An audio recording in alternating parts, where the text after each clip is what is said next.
Hola a todos, mi nombre es Marlibek Jiménez y hoy vamos a hablar sobre Galileo Galilei. Cuando escuchamos el nombre de Galileo Galilei, lo primero que se nos viene a la mente es el telescopio, las estrellas, la astronomía y su famosa frase "y sin embargo se mueve", al defender que la Tierra giraba alrededor del Sol. Sin embargo, hoy quiero invitarlos a descubrir una faceta de Galileo que suele quedar en la sombra, pero que es igual de revolucionaria.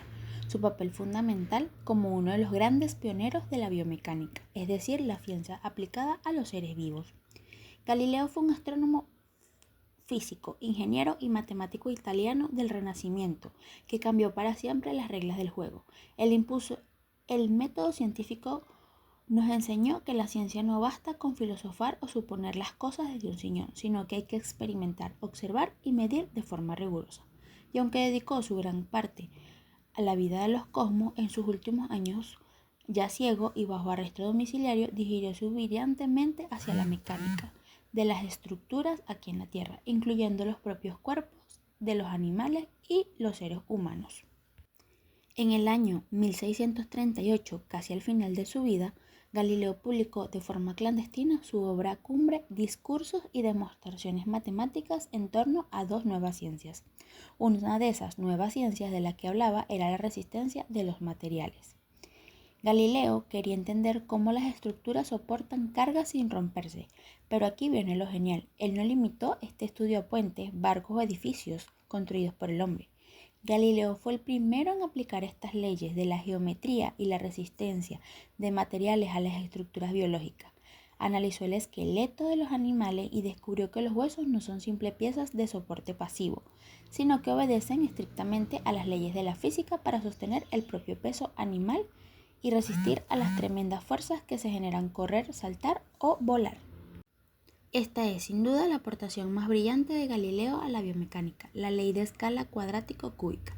Con ella, Galileo demostró matemáticamente por qué los gigantes de las películas o los insectos monstruosos de la ciencia ficción son físicamente imposibles.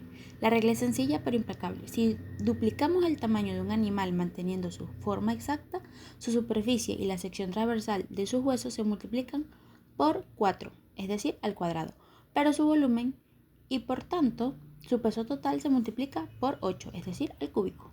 ¿Qué significa esto en el mundo real? Significa que el peso de un animal crece muchísimo más rápido que la fuerza de sus huesos para sostenerlo. Si un humano creciera hasta convertirse en un gigante de 10 metros conservando sus proporciones normales, sus huesos colapsarían y se romperían bajo su propio peso al primer paso que diera. Piensa en esto. Si una hormiga tiene patas delgadas como hilos, porque su peso es insignificante comparado con su área, pero un elefante, para poder pesar varias toneladas, necesita que sus patas sean columnas masivas y desproporcionalmente gruesas. La evolución no diseña las formas al azar, está limitada por esta ley geométrica que Galileo descubrió. Al analizar cómo se doblan las cosas, Galileo descubrió algo sorprendente. Un tubo hueco es mucho más resistente a la flexión y a la torsión que un vástago cilindro sólido, que tenga exactamente el mismo peso y material. Al quitar el centro y distribuirlo hacia el exterior, la estructura se vuelve increíblemente eficiente para ahorrar peso sin perder la resistencia. Inmediatamente Galileo relacionó este principio de ingeniería con la sabiduría de la naturaleza. Explicó por esa razón física los huesos largos de las extremidades de los mamíferos y que además, aún más evidente, las cañas de las plumas de los aves son huecos. La evolución resolvió un problema biomecánico perfecto. Los animales necesitan huesos, lo suficientemente muy fuertes para no romperse, pero lo suficientemente ligeros para poder moverse y volar sin gastar energía excesiva. Galileo fue el primero en descifrar este asombroso diseño estructural. Finalmente, Galileo analizó el cuerpo en acción. Estudió cómo los músculos, las articulaciones y los huesos funcionan en conjunto, comportándose exactamente como sistemas de palancas mecánicas.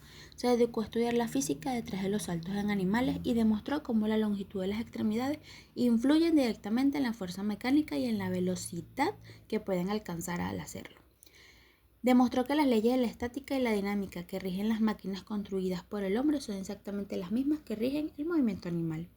Este enfoque físico a la biología fue tan revolucionario que preparó el terreno para su discípulo más destacado, que fue Alfonso Borelli, quien años más tarde detallaría matemáticamente el funcionamiento de cada músculo y hoy en día es considerado formalmente como el padre de la biomecánica. Pero la chispa original La idea de que la vida se rige por las leyes de la física fue de Galileo. Los aportes de Galileo nos recuerdan que la ciencia no tiene fronteras rígidas. El mismo hombre que miró las lunas de Júpiter nos enseñó a mirar nuestro propio cuerpo con las reglas de la geometría y la física. Muchas gracias por su atención.